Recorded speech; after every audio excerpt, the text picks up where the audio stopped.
pinatesa man kaso ang mahal adyante di indam na penahi mang pene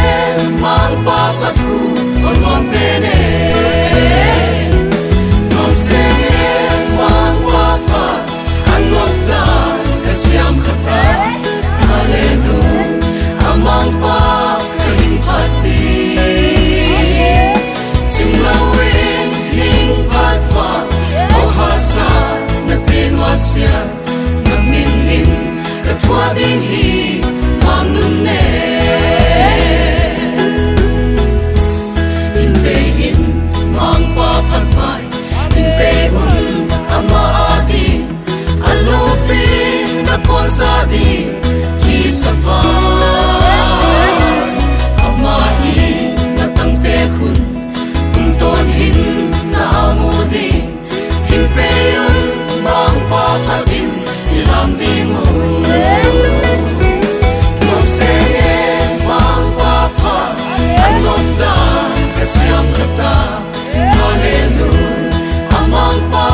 kahimpati simlawin hingpatfa o hasa na tinwasya naminin katwalihi mangne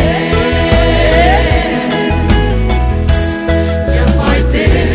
hinswanun namlote hinswanun mangpaa lang nakim aumhi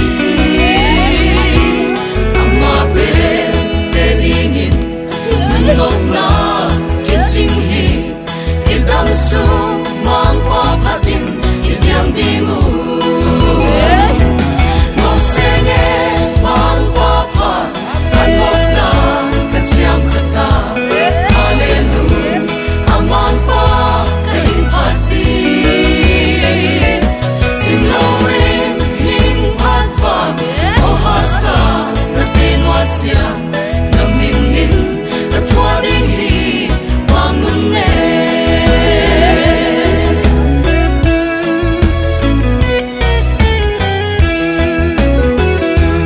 nyambaite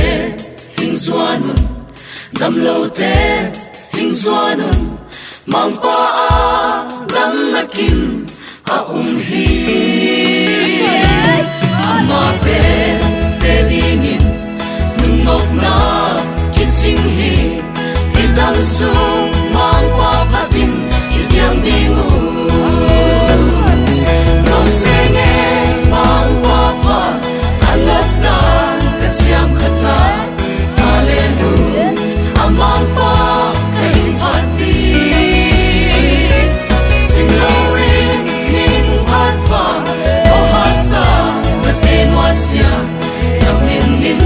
katwalihi mangne mausenge mang papa anokdan kasyam kata